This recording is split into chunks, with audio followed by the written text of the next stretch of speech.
Welcome to episode 3 of the read-along book club of Brian Catlin's The Vorrh. Finally, we have finished part 1 of this book. And you'll know my biggest concern, if you've been watching these videos, and hopefully you are if you're watching the 3rd episode, my biggest concern was it just felt like a lot of separate things happening, right? There wasn't really a converging storyline.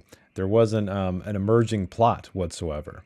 You know, we have Gertrude and the Cyclops kid Ishmael one place. We have Sungali and who we think is Peter Williams, and I believe actually it's confirmed to be Peter Williams in this section of chapters. We have the Frenchman, we have Muybridge. They're all doing separate things, right? But at the very end of this, things feel like they're converging to a degree because we know Ishmael finally leaves for Kulabrunnen to go into the Vorrh along with maybe he's going to run into Sungali. And I think another big question I had was, what are the timelines here?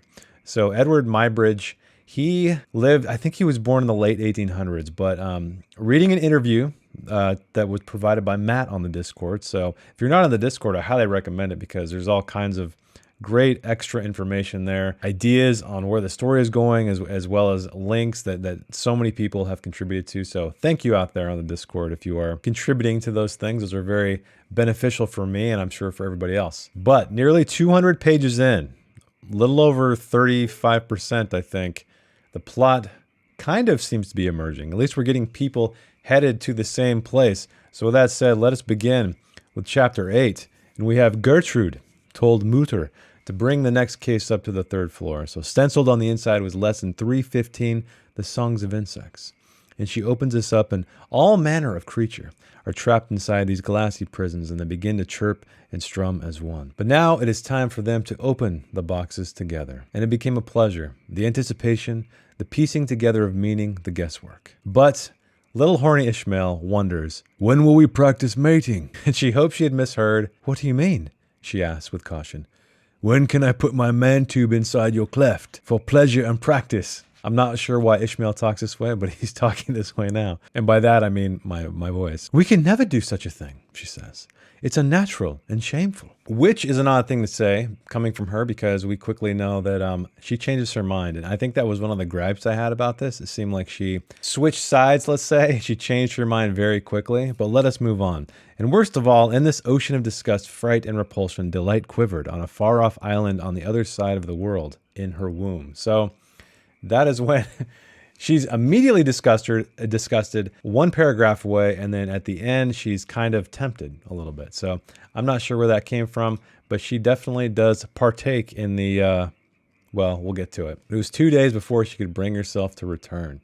She crossed the room, taking his raised hand away from the shutters and holding it lightly in hers. But his first teacher's cool hardness had never moved under the pressure of his body. So this is when he's comparing soft little Gertrude to more rigid Lulua, an unmapped cog turned in the pale engine of his near humanity. If I didn't mention, Brian Catling is a poet. So he came to writing prose later in his life, fiction later in his life. He's a sculptor, he's an artist, he's obviously a poet, as exemplified by the writing here. It's very beautiful. But they coupled for 2 hours. His penis had a counterclockwise spiral and turned as it retracted. Yeah, you read that right. But in future couplings, she would find herself watching in fascination, for now the motion was hidden and proclaimed itself in a tickling sensation that made her squirm, waking him from his total slumber. So Matt on the Discord, I'm going to give you full credit on this because why not? So he mentioned that pigs apparently have a corkscrew penis. I didn't know this, but me Googling a little bit later discovered that also ducks do. So if you guys were ever curious about what pig and duck penises are like, well, they're corkscrews. But on that note, pig vaginas apparently are corkscrews as well, so it fits right in there, which is kind of interesting considering he's having sex with a female human that doesn't have a corkscrew. Anyway, I'm saying these words far too much. I'm probably going to get blacklisted, so stay with me. But it had been Gertrude's first time with another. Oh, but there was no blood because she mentioned she's taking care of business on her own, let's say. But beneath his heart, there was a subtle and churning bonding. And he wanted to be able to stroke and soothe her with a gentle fire. She left him unrelieved of his thoughts and hurried downstairs to the bathroom on the 2nd floor where she had prepared a douche of alkaline salts. Oh, quite specific, Mr. Catling. But in the center of Essenwald, the great cathedral was German in origin, a facsimile of Europe nailed to the core of Africa. Many of the natives in the area also believed that the freak changes in the weather had been smuggled in with the invaders, probably like many other things.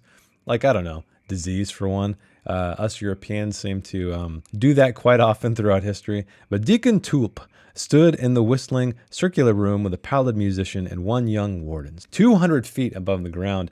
And these guys, they're not having much fun here. They're feeling like they're going to fall over. But we find quickly that Gertrude shows up and she loves the place. But Cassius Tulp, he spoke first. "It's perfectly safe," he said. "Never seen the like of it before.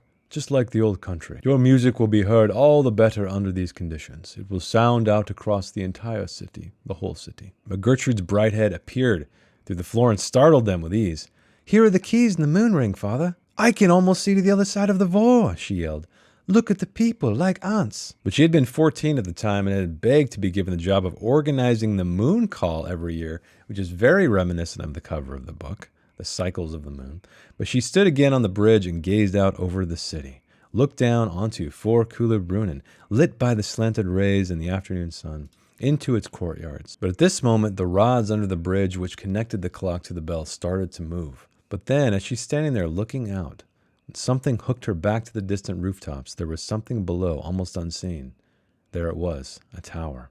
The tiled turret was hidden in the patterned complexity of the rooftops. Excitedly, she dashes out of this church. "Sigmund, come with me!" She entered the garden gate and hurriedly walked around the side of the house. "There, there!" She pointed upwards. "What is that? Look, man, look!" "It's a raven, ma'am." Poor little Mutter doesn't know what she's talking about. Gertrude knew she had been wrong to lose her temper with him. She needed this man, especially now. "Sigmund, I am very sorry for behaving so badly. You are a good man and a trusted servant, and I have talked to you like an angry child. I must ask your forgiveness. It will not happen again." And he was lost for words. Do I have your forgiveness?" she asked. And he grunts. "Good.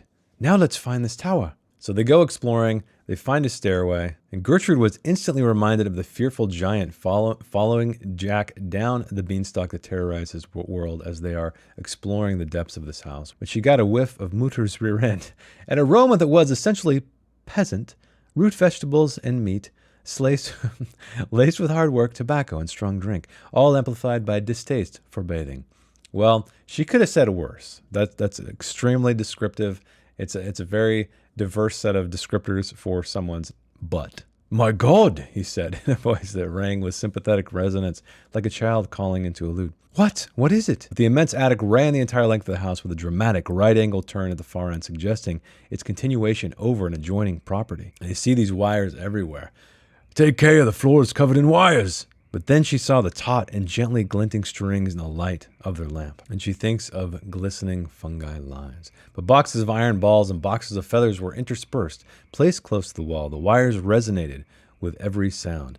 Then they saw the door and knew, without words, that it would lead them to the tower. Now Ishmael was restless. He had explored every crevice and recess in this suite of rooms, and he wished for more. He knew Gertrude and Mutter were outside. And here he once asked Luluwal why all the animals had brought him had many eyes, and she informed that it was because they were of lower denomination.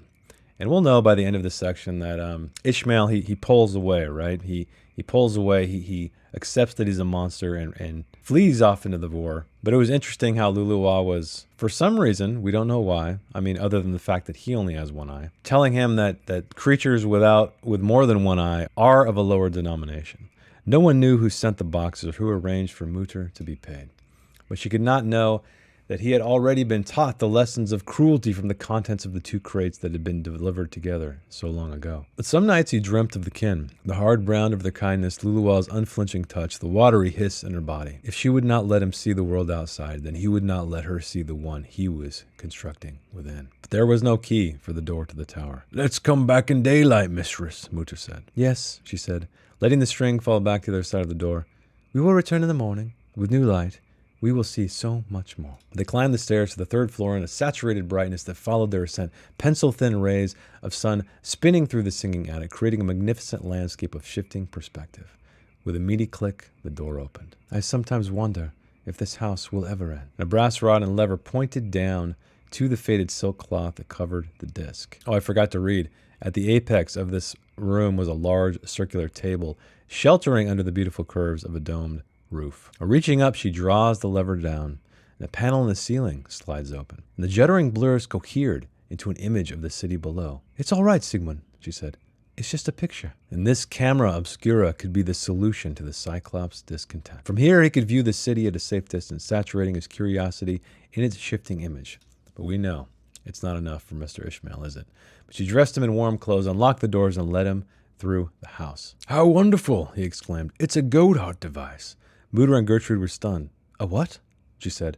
"A Godard device, one of the rare and unique instruments of Johannes Godard." And pulling at the cords attached to the roof, stroking the feathers, and feeling the weight of the metal balls with an increasing pleasure. "We have not come to see these things," Gertrude snapped, sensing that the importance of her gift was being diluted by the inconsequential and irrelevant intrusions of his understanding of them. So she wants to show him this beautiful city, and he's more concerned with the strange chords and strings.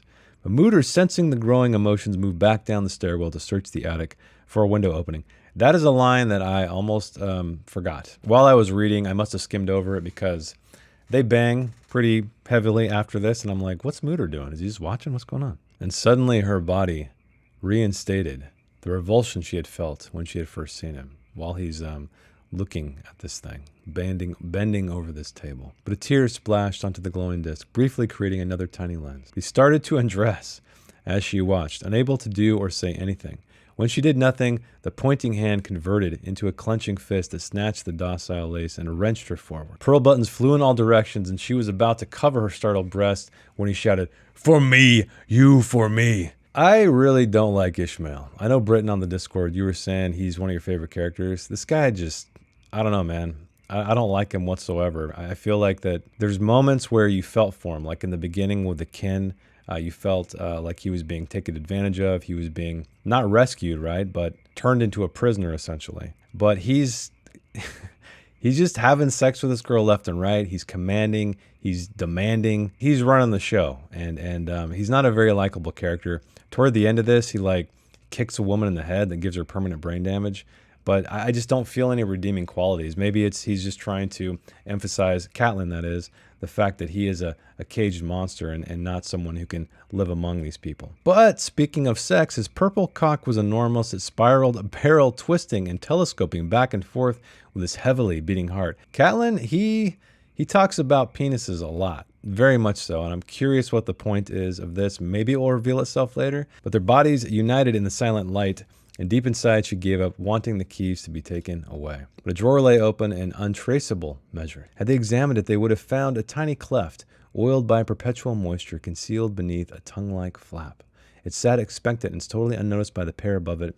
As they unfurled, and only their white breathing filled the room, it slid closed, becoming seamless and invisible again. So I don't know what this means. We definitely didn't, unless I missed it. Let me know if I missed it in the comments. We didn't see anything more of this throughout this section. But pinching movements with his finger and his thumb, trying to capture the Lilliputian figures that bustled on the street. So he's finally looking at this picture that she wanted to show him. But then they returned to the third floor. His rigid fingers were eloquent in their distance. So this is an interesting moment. This is what I was talking about how he's kind of a dick and he just wants what he wants and he doesn't care about anything else. So he reaches out and she thinks that he's going to caress her, right? Hold her hand. But he says, "No," he says, "the keys." And thus the Cyclops changed his status in the quiet house on Kula Brunnen. The next episode of their life together had begun. Which brings us to chapter 9. Now we're learning about Charlotte, who was the companion to the Frenchman. But Charlotte spent many leaden hours in the hotel room, especially after the turmoil of their arrival. And she's got a gun, a Derringer, grasped hard on the palm of her hand. And she had traveled to many places with the Frenchman, but never such a primitive location. Always stayed with her in the interconnecting suite of rooms. But she and the chauffeur would be dispatched to that place to collect or trap a partner for his night pleasure. So, yeah, we've known about this where she goes out and he goes out and they try to find dudes to bring back to pleasure the Frenchman. But she also learns that he was not just a ruined brat spending his family's wealth on indulgence. He possessed or was possessed by something else, a crippled soul which might just pucker into genius if only allowed his wretched shred of joy to grow. But long before she had met the Frenchman, before his mother had even conceived of proposing that Charlotte become the companion of her beloved son, she had known of the hunger and some of the ways of its manifestation. But the son had a companion whom he would learn to trust and would give the glint of beauty to all his endeavors. So that is Charlotte. She is here to guide him through life, I guess. But previous attempts to arouse his masculinity had been woeful disasters, because he likes men, we know that already. But this had been the only hotel in Essenwald of sufficient quality to satisfy the Frenchman's fastidious requirements. They had taken the entire upper floor. Now she goes out, looking into the distance off the balcony, but far off the black shadow of the Vorrh could be seen. She became suddenly aware that one of the crowd was still facing her. He was tall and motionless, his face hidden by a tightly wrapped gutra of black silk. But then the Frenchman, he enters. She greets him with lapping warmth. This was unknown. She was dismayed, overwhelmed. "Come and sit with me," he said. "I want to tell you all about my black friend and his vision of the forest." And he wanted her to meet the Black Prince, in quotes, and share in his tales of belief and wonder. "That little silver crucifix that you sometimes wear, is it of sentimental value? I wonder if I might purchase it from you." And she says, "Please do take it." It was a much lighter dinner than he usually demanded. Only 16 courses that night. Okay, wow, so I'm wondering how many courses he normally demands. But Charlotte smelt the coffee when she awoke the next. He was already awake and seated at the breakfast table, and he had never been known to stir before noon, so the Frenchman, he is very anxious to get to the Vorrh and explore. "Did I tell you last night that today I go to the Vorrh?" he asked. "Sile Cor is coming for me this morning." And it was the first time he had used his new friend's name.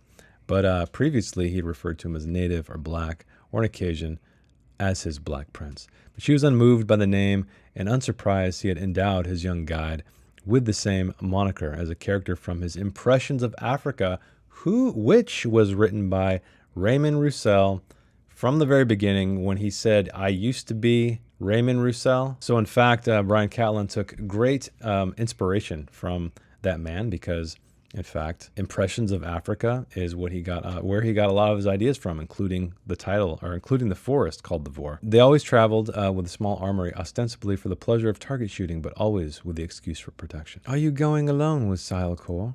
"Oh yes," he said. "He is a friend and noble person of these regions.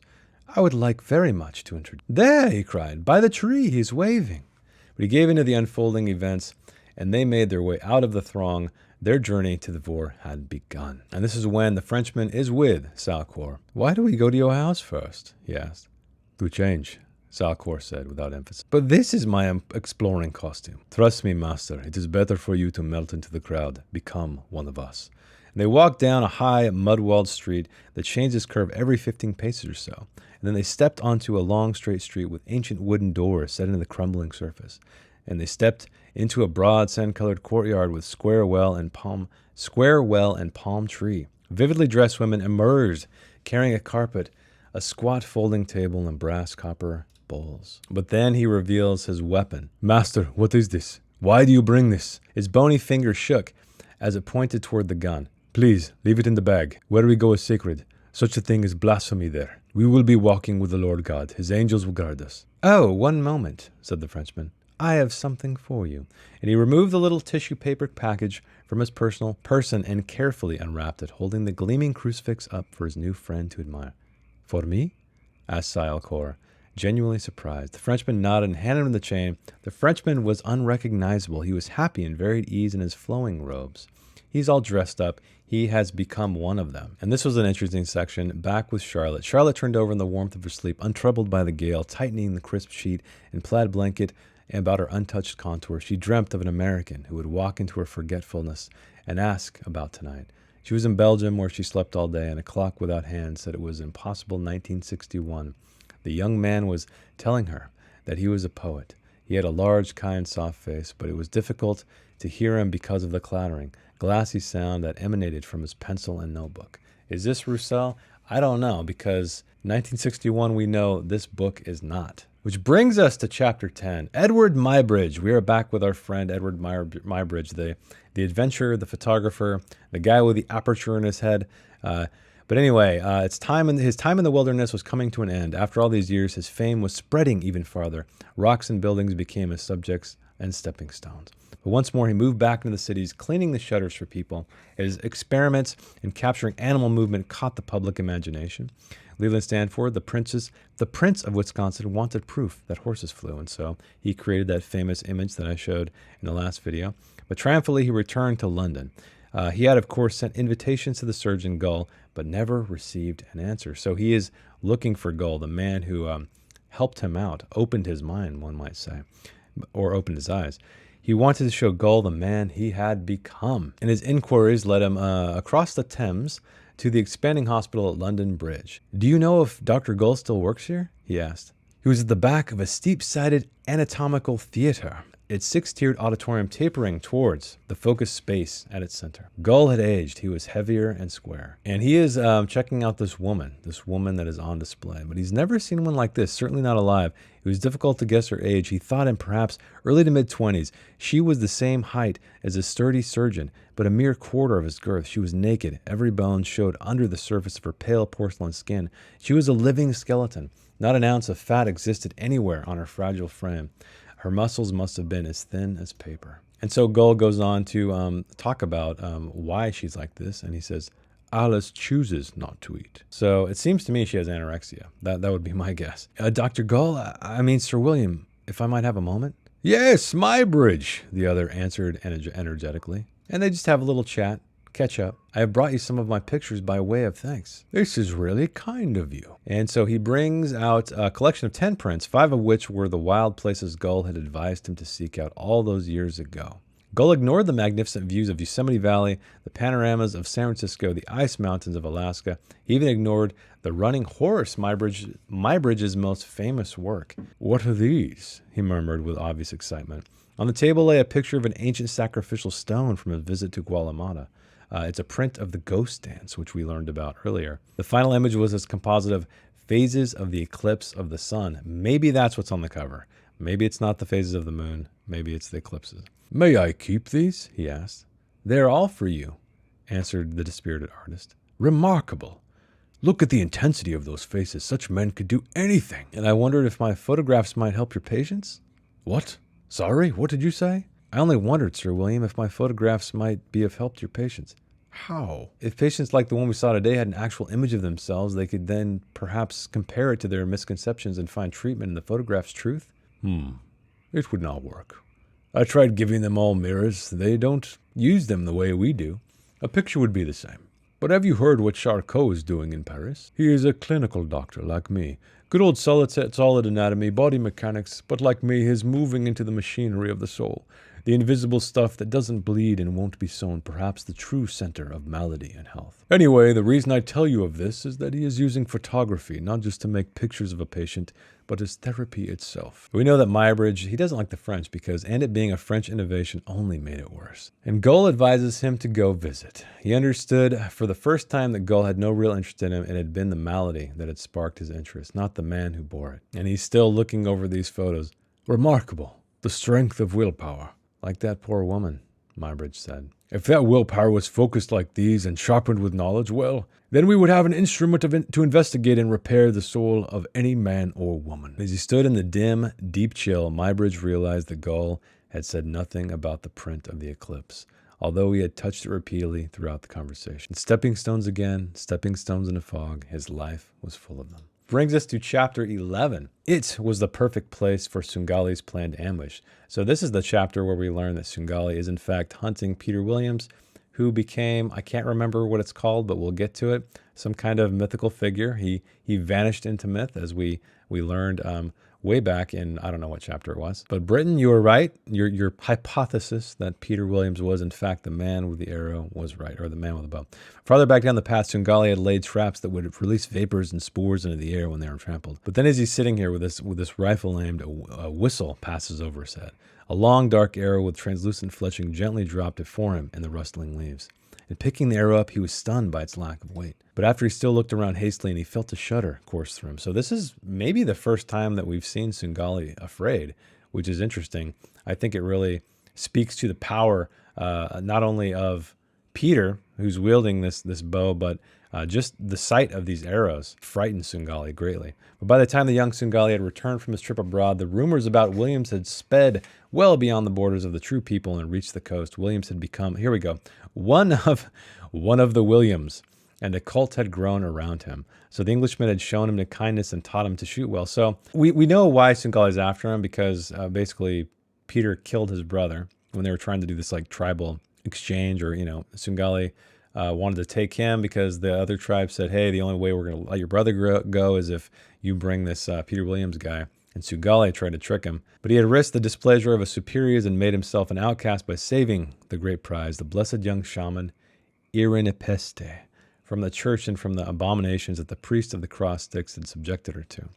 But his homecoming was interrupted by the news that his brother and two of their friends were being held by one of the tribes. Yeah, this is what I was just talking about. But he told him of the kidnap and the meeting with the sea people and asked him to come with a rescue party. What he did not mention, however, was that the Englishman was the prize. Sungali carried a ceremonial spear with the colors of authority tied on. He was speaking for his people. But Williams raised his hand and took a step forward. From inside his rucksack, he withdrew a small bundle and threw it between the two parties.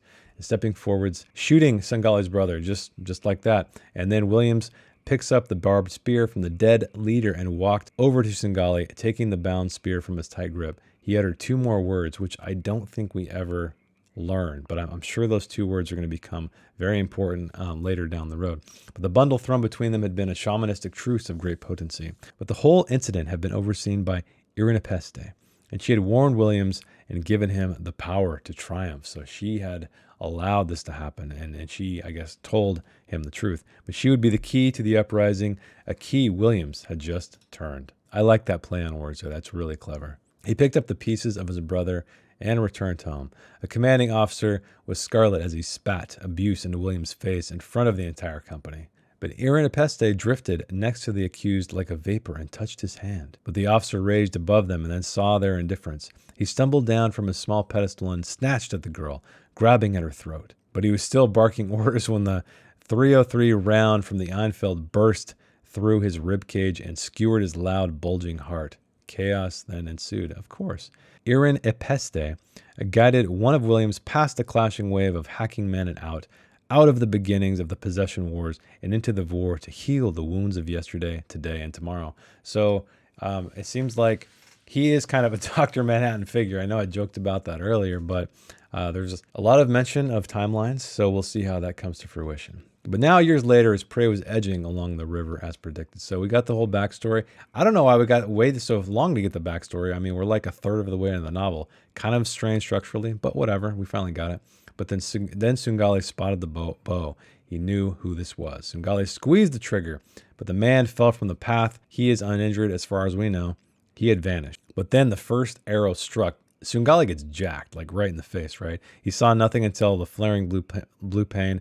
The arrow went through his hand, piercing the stock of the Enfield. But then the second arrow hit him in the teeth, smashing through his mouth and breaking his clenched jaw. The third arrow would have killed him, but he spun wildly and slipped, falling into the tide, into the river. But an hour later, he bumped ashore and crawled onto a gravel bank. He had no teeth in the front of his face and no voice at the back of it. Yeah, Sungali got seriously jacked. And here we thought he was, a real badass warrior. And now we know Peter Williams, he's even more badass with his fancy bow and arrows made of Irinepeste. I'll just call her Este because I keep screwing her name up. But the roles had been reversed. Now he was the quarry, so he realized that he is no longer the hunter, but he is the hunted. And now we are in Peter's point of view. Well, who used to be Peter? I feel its energy course hungrily through my body. My gentle years are over. A long-forgotten hunger has been rekindled by my unexpected adventure. My dealings with the other humans are decades past, and all before that is erased. Only my wife keeps the memories in her flesh and moisture, both of which live in my bow. So now we learn, for a fact anyway, maybe it's been mentioned earlier, I don't remember, but his wife is in fact Este. The man in the water will be in no hurry to meet me again. The next time he does, the first shot will be mine. So is Sungali gonna die?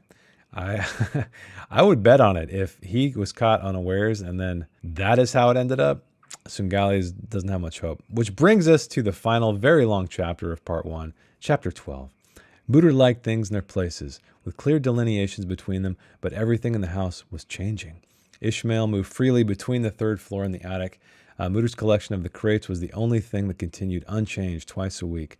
The tower of the Obscura was marked by silence, quieter than sleep itself when he was there, and she told him clearly that it was forbidden to all, she being Gertrude. But returning to the house late one day, he found the Cyclops standing near the stairs of the ground floor, looking in the direction of the prohibited door. Herr Mutter, Where are the old crates? They are in the tack room next to the stables. At what time will you take them away tomorrow? So this is when he sneaks away. Well, he convinces Mutter to take him away. And they argue. They know that Gertrude is not going to be into it. But Ishmael says she will never know. It's not the mistress who pays your wages or cares for your family, is it? It's not the mistress who cares for me, not really. The person or persons who look after this house are responsible for our well-being, Mutter. It's my family that employs yours. Again, Ishmael, big dick. Well, he's got a huge dick apparently, according to Catling here, with as many descriptions. But anyway, yeah, he's kind of an asshole. Britton, let me know if you still like him in the comments, because I do not like this guy. I think ever since he started becoming his own monster, let's say, I stopped liking him. But he does say, I have no desire to get you into trouble, Sigmund, and I'm sure neither of us want Gertrude to know about this afternoon's little mistake. So he's trying to blackmail him. But come then, let us go over my plan. The next day, they waited in different parts of the old property for Gertrude to leave. The long, thin crate had been less than 3/18 spears and bows, the old kingdoms. A hole has been drilled into the side of the box, and Mutter saw the glimmer of an eye, because we know that Ishmael is hiding there. The crazed and rattled fragments of the outside that Ishmael saw amazed and excited him. They enter a warehouse. The slim crate had remained on the carriage, and the Cyclops squeezed back in. Thank you, Herr Mutter, he said. Our secret will stay intact. No one will ever know of our time together today. Well, unfortunately, you're wrong, Ishmael. But when the voice of the warehouse boomed suddenly and gravelly in his ear, Herr Mutter, you have disappointed us and grievously betrayed our confidence.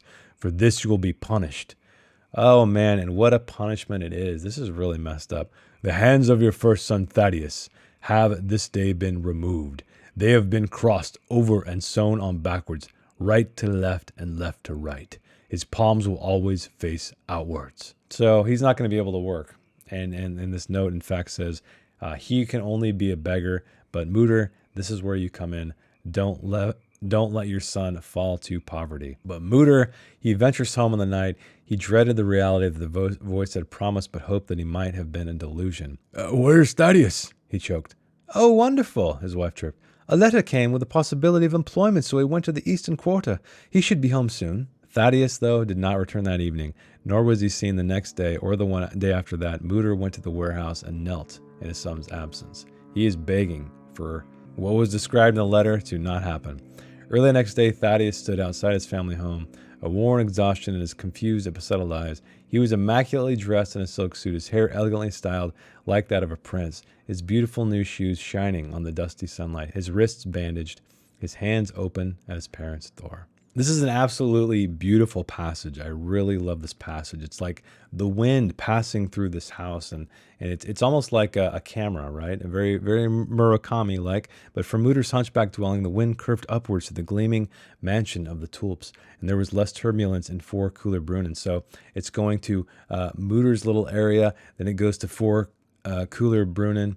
And the dry storm could have reached the moon that night, such was its magnitude, but a stronger force was demanding its attention, and it billowed northward under the influence of a far greater, more dominant presence. It was being swallowed forever into the Vorrh. I don't know what that means, but that was such an amazing passage. I loved just the energy of it, following the wind through these multiple places, seeing these people, us being a voyeur. That, my friends, is how you do omniscient writing right? It's not all of the time. It's not everywhere. It just comes in when you want to make it happen, make it work. But Ishmael had only Gertrude to talk to now. Since their adventure together, Mutter had avoided him entirely. He had noticed the market square changing over the last 2 days, its simple frame being decorated between its daily functions. And he wants to know what's going on. But besides his need to be outside again and explore the city, detail were of greater importance. She told him of the story of a small ornate bird she had owned as a child. Did not notice the window's slight opening, and at the curtain swayed, the bird smelt the air and flew to freedom, and it was immediately torn to pieces by the same gray flock. So I'm wondering if that is a bit of foreshadowing, right? So we do know that Ishmael is heading off into the Vorrh. Is he the bird that gets torn to pieces? I don't know. We'll find out. But that would be his fate, she explained. They would call him a monster. This is when he asks why the streets are being decorated, and she tells him it's because of a carnival. And this is when we get our weird eyes wide shut sequence, right? So she's talking about masks, and he sees this as an opportunity, so nobody's going to recognize him. So he can go out into the world and explore to his heart's desire, which he desperately wants to do, because the camera obscura that's showing him the city is not enough. He needs to be down there in it. And we also learn this is kind of like The Purge, right? If you guys ever seen that cheeseball horror movie where, once a year, one night, everybody can go murder and do whatever they want. And everything is forgiven. It's like it never happened. It's to get out of all their pent up anger. And so that's kind of what this is like, but it's not murderous. It's mostly sexual. But Ishmael was intoxicated with the number of people he had touched and seen in the first 2 hours of his freedom. Women and men held him and felt beneath his robes, making joyous sounds of pleasure at what they found there. Catelyn is very obsessed with sexual things. I know there's a massive sexual component to this book. But he reached the next bed and slid the gloved hand beneath the sheet. They were instantly gripped by a smooth, trembling grasp of the woman who waited there. She kissed him passionately, but Ishmael's never been kissed. This is his first kiss. He's done all kinds of other things, hours and hours and hours of things, but he's never been kissed. And she says, "Don't be shy," she said, and he lets her do it again, and he finds it very sweet. But when the owl awoke, she began to cry. She pulled her mask away and stared and started to shout. She stumbled to the window, her hands on her face, and began to scream. I thought she saw him, but no, he gave her eyesight. By having sex with her, he cures the blind. He's like Jesus. But the owl was Serena Lore. She was 33 years old and had been blind since birth, and it was a miracle. But who was this miracle worker who had entered the bed and given her sight?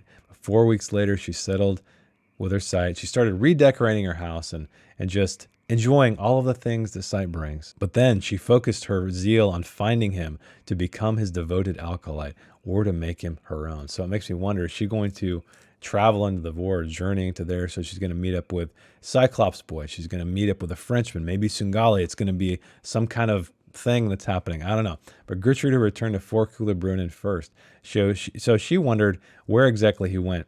And I highlighted this because I thought it was interesting. The Green Man theme was rife that year because there's a very Green Manish theme this. However, it's more African in nature, clearly because we're in Africa. Because remember the father of the forest or whatever that's in that painting. But the carnival would accommodate her experimentation. She would arise to the challenge of expanding her knowledge of the hidden intimacies of manipulation and the breadth of her own sensual appetite. So here Gertrude is partaking more, man. Her and Ishmael, they're just going all out. But she had an urge to confront them and reveal the truth behind the mask, but decided that she preferred the lasting prospect of her secret to a quick demonstration of her power.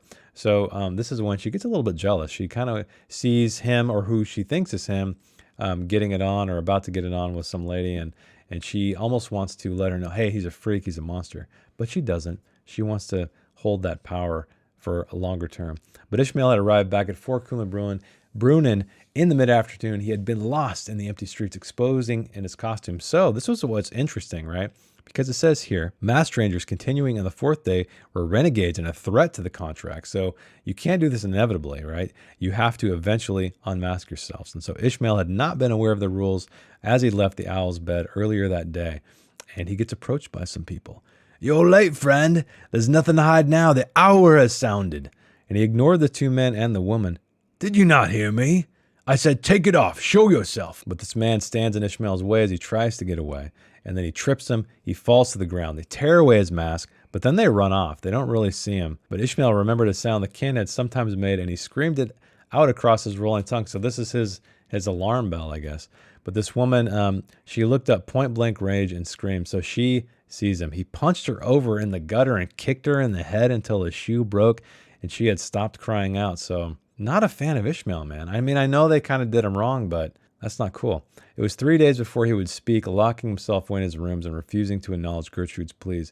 On the fourth day, when she let herself into the house, she heard the music. The goatherd device had been turned and set into motion. "I'm going to leave, Gertrude," he said finally. "For good." Where will you go?" "To the wilderness," he replied. "Away from all people. To the Vorrh." And Serena Lore combed the city and caught 3 names, which now wriggled in her teeth. She found out that the man she so desperately sought had arrived at the carnival with the affluent heiress Gertrude Tulp. And an aging dox had received permanent damage to her saturated brain. That's where we learn of how hard Ishmael actually kicked this poor lady. She stood before the double gate, magnificent in her knowledge and the certain triumph of her discovery. So she did a little detective work, found her way back to Vorrh Brunnen. "But is your master at home?" A motorist standing there. "I have none here." "Your mistress, then?" "Out." And then she asks about the mysterious young man who lives there. Gone, he said. He's gone. The monster has left. And with that, he shoved the gate shut. There, we have made it to the end of part 1. We're going to start part 2. So for next week, let us go through chapters 13 through 16. That seems like a good amount. I feel like it's about what we did last time. But let me know, what are you thinking about the book? So far, some of my questions are being answered about when the hell are these characters going to start converging? When are their tales going to combine? When is the Vorrh going to actually play a part in this book? It seems to be the beginning of that. So I'm very curious to read on to see where these characters go and find out what mysteries are left to unravel. The only thing I take away character-wise is I hate Ishmael. I can't stand that guy. I hope he gets what's coming to him. I don't know. Maybe we'll learn a little bit more about him. Maybe it'll make more sense. I feel like any kind of empathy I had toward him was gone after he started to be an asshole. But let me know what you think in the comments. Am I wrong? Do you think Ishmael's an asshole? Do you not? But thank you so much for reading along with me. I'm having a blast with this book so far. Not the normal kind of thing I read, but it's enjoyable. I'm enjoying to branch out a little bit. So I will see you next week with chapters 13 through 16.